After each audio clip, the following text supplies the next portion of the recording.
अस्सलाम वालेकुम everyone, welcome back to another video of web development.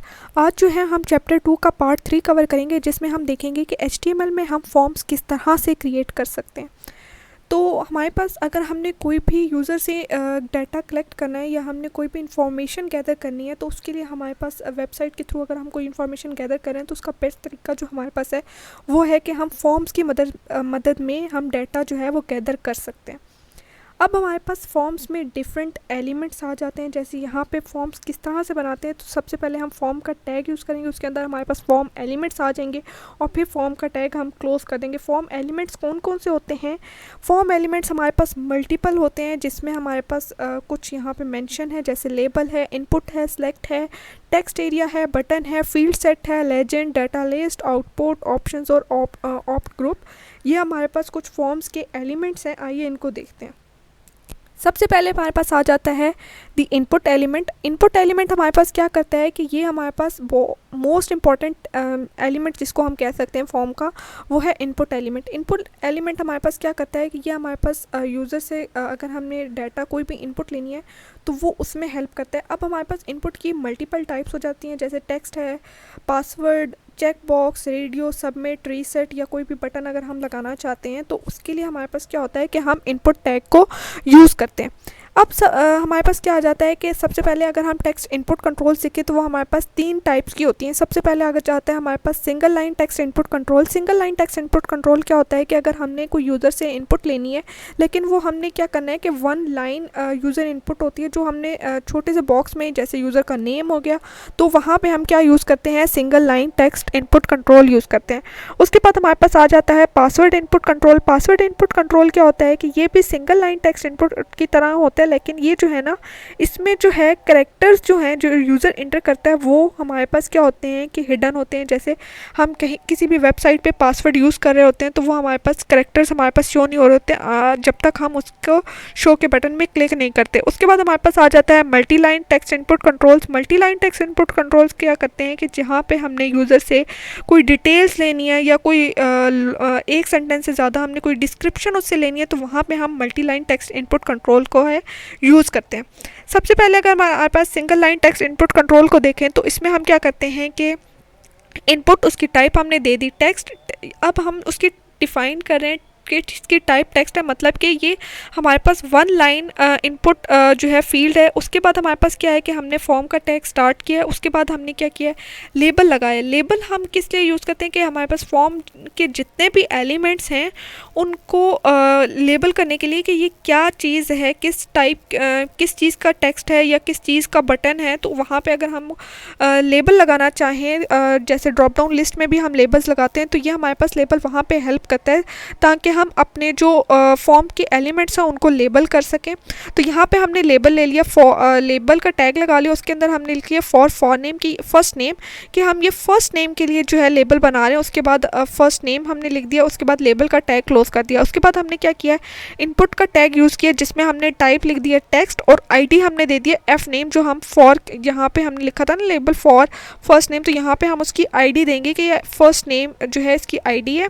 उसके बाद हम उसका नेम दे देंगे। नेम हम कुछ भी मेंशन कर सकते हैं, फर्स्ट नेम, लास्ट या एफ नेम यहाँ पे मैंने मेंशन किया। उसके बाद हमने क्या किया, इनपुट का टैग क्लोज किया। उसके बाद हमने लाइन ब्रेक ऐड किया। उसके बाद हमने क्या किया, लेबल फॉर लास्ट नेम, हम फर्स्ट नेम इंटर करें, उसके बाद हम लास्ट नेम इंटर करें। जिस तरह से हमने फर्स्ट नेम का लेबल ऐड किया था उसी तरह से हम लास्ट नेम का लेबल ऐड करेंगे और उसी तरह से उसकी इनपुट फील्ड भी बनाएंगे। और हमारे पास ये क्या होगा, उसके बाद हम क्या करेंगे, फॉर्म को क्लोज करेंगे। इसके आउटपुट देखें तो हमारे पास क्या है कि हमारे पास ये सिंगल लाइन जो है टेक्स्ट बॉक्स हमारे पास शो हो रहे हैं। उसके बाद हमारे पास आ जाता है password input control. Password input control क्या होता है कि यहाँ पे जो है टेक्स्ट हमारे पास शो नहीं हो रहा, हम जो भी टेक्स्ट इंटर कर रहे हैं वो हिडन हो रहे हैं, हमारे पास डॉट्स की फॉर्म में शो हो रहा है जिस तरह हमारे पास पासवर्ड शो होता है।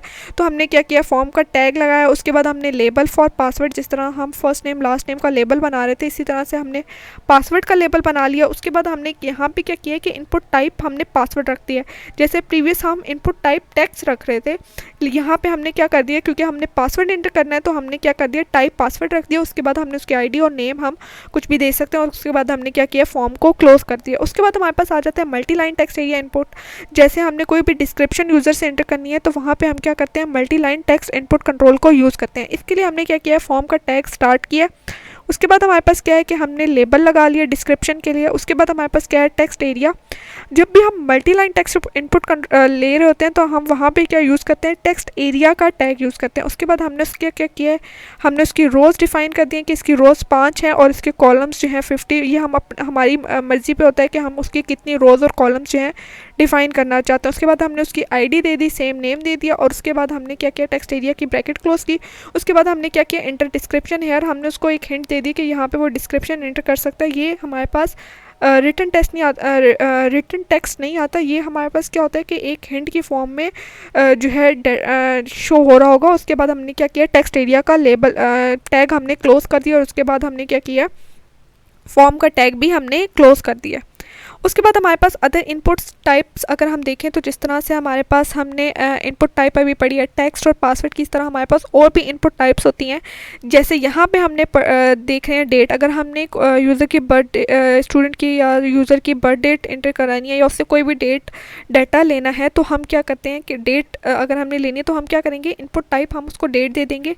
उससे क्या होगा कि हमारे पास जो है हमारी टेक्स्ट फील्ड की ऑटोमेटिकली उसके साथ एक कैलेंडर शो हो जाएगा, जिससे यूज़र वहाँ से कैलेंडर पे क्लिक करके वो जो डेट है वो सिलेक्ट कर सकता है। उसके बाद हमारे पास आ जाता है इनपुट टाइप। अगर हमने यूज़र से कोई नंबर वगैरह इंटर करवाने, कोई क्वांटिटी या कोई एज वैल्यू जो कुछ भी करवाना है, जहाँ पे हम रिस्ट्रिक्ट करना चाहते हैं कि यूज़र सिर्फ नंबर ही इंटर कर सके, वो कोई भी करेक्टर या स्पेशल वैल्यू इंटर ना कर सके, यहाँ पे हमारे पास हमने क्या किया है कि इनपुट टाइप हमने उसके रख दिया नंबर और नेम दे दिया क्वांटिटी। यहाँ पे हमारे पास क्या आता है कि इस टेक्स्ट फील्ड में हमारे पास एक अप एंड लो का वैल्यू सिंबल आता है, जिससे हम वैल्यू को इंक्रीज़ कर सकते हैं या वैल्यू को डिक्रीज़ कर सकते हैं। इसमें हम खुद भी वैल्यू टाइप कर सकते हैं।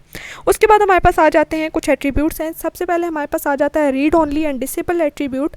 रीड ओनली एट्रीब्यूट हमारे पास कहाँ पे यूज़ होते हैं, हमारे पास इनपुट फील्ड्स जहाँ पे हम यूज़र को सिर्फ फील्ड को रीड करवाना चाहें ताकि वो उसको एडिट ना कर सके, वहाँ पे हम रीड ओनली एट्रीब्यूट का यूज़ करते हैं। जैसे यहाँ पे हमने लिख दिया input text for name first name, उसकी वैल्यू हमने दे दी है, और हमने क्या कर दिया, उसको रीड ओनली हमने इनपुट टैग क्लोज करने से पहले हमने उसको मेंशन कर दिया कि ये सिर्फ रीड यूज़र इसको कर सकता। उसके बाद हमारे पास डिसेबल एट्रीब्यूट आ जाता है। डिसेबल एट्रीब्यूट हमारे पास क्या करता है कि हम उस फील्ड को ही डिसेबल कर रहे हैं कि वहाँ पे उस फील्ड पे यूज़र क्लिक भी ना कर सके, अनक्लिकेबल बना रहे होते हैं। लेकिन रीड ओनली में यूज़र क्लिक कर सकता है लेकिन उसको चेंज नहीं कर सकता, जबकि डिसेबल फील्ड में वो अनक्लिकेबल फील्ड हो जाती है। इस तरह जिस तरह हमने रीड ओनली के लिए हमने इनपुट टैग क्लोज करने से पहले रीड ओनली का वर्ड ऐड कर दिया था, इसी तरह से हम डिसेबल्ड का वर्ड भी ऐड कर देंगे इनपुट टैग क्लोज होने से पहले अगर हमने किसी फील्ड को डिसेबल करना है। उसके बाद हमारे पास आ जाता है value and size attribute. Value attribute अगर हम कोई भी इनिशियल वैल्यू देना चाहते हैं ताकि यूज़र को एज ए इनपुट शो हो कि यहाँ पे वो initial value for input field हम कह सकते हैं कि वो उसके लिए हम क्या करते हैं, वैल्यू एट्रीब्यूट यूज़ करते हैं। जैसे इनपुट टाइप टेक्स्ट ले लिया, उसके बाद नेम फर्स्ट नेम वैल्यू और जॉन। जैसे यूज़र जो है फॉर्म खोलेगा, अब यहाँ पे हमने उसकी वैल्यू दी हुई है कि उसका फर्स्ट नेम जॉन है, तो वो उसको शो हो रहा होगा कि फर्स्ट नेम, वो उसको एडिट भी कर सकता है। ऐसा नहीं है कि यहाँ पे भी वो एडिट नहीं कर सकता, उसको एडिट कर सकता है। ये सिंपल हमने एक हिंट या एक वैल्यू दी हुई है। उसके बाद हमारे पास साइज़ एट्रीब्यूट आ जाता है। साइज़ एट्रीब्यूट क्या करता है कि वो इनपुट फील्ड के कैरेक्टर्स को लिमिटेड कर देता है। अगर हम उसका साइज़ 4 रख रहे हैं तो यूज़र उस टेक्स्ट फील्ड में 4 कैरेक्टर से ज़्यादा कैरेक्टर नहीं ऐड कर सकता या उसके ज़्यादा नहीं लिख सकता। वो सिर्फ 4 कैरेक्टर्स तक जाएगा, उसके बाद वो एडिटेबल नहीं रहेगी।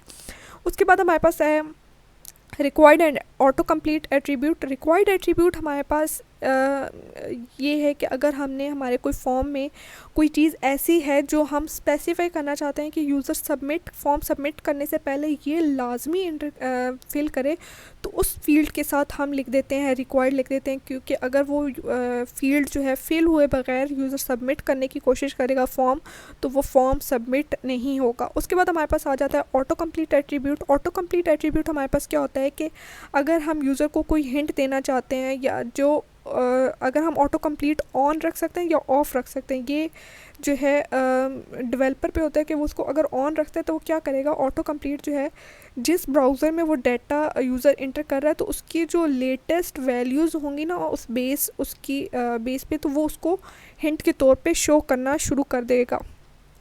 उसके बाद हमारे पास एक और इनपुट टाइप आ जाती है चेक बॉक्सेस की। चेक बॉक्सेस हमारे पास कहाँ यूज़ करते हैं कि अगर हमने यूज़र से कोई हॉबीज़ वगैरह पूछनी है या उसके इंटरेस्टेड सब्जेक्ट्स पूछने हैं तो वहाँ पे हम चेक बॉक्सेस यूज़ कर सकते हैं। चेक बॉक्सेस जो हैं वो यूज़र को अलाउ करते हैं कि वो अगर कोई भी चेक बॉक्स सेलेक्ट नहीं करना चाहता तो वो ना करे, और अगर वो एक से ज़्यादा या मल्टीपल चेक बॉक्सेस सेलेक्ट करना चाहता है, एक या मल्टीपल चेक बॉक्सेस, तो वो सिलेक्ट कर सकता है। उसके बाद हमारे पास आ जाती है, अगर हम इसकी एक एग्जांपल देखें तो इसमें हमने क्या किया, सबसे पहले हमने एक इनपुट टाइप बना लिया चेक बॉक्सेस की।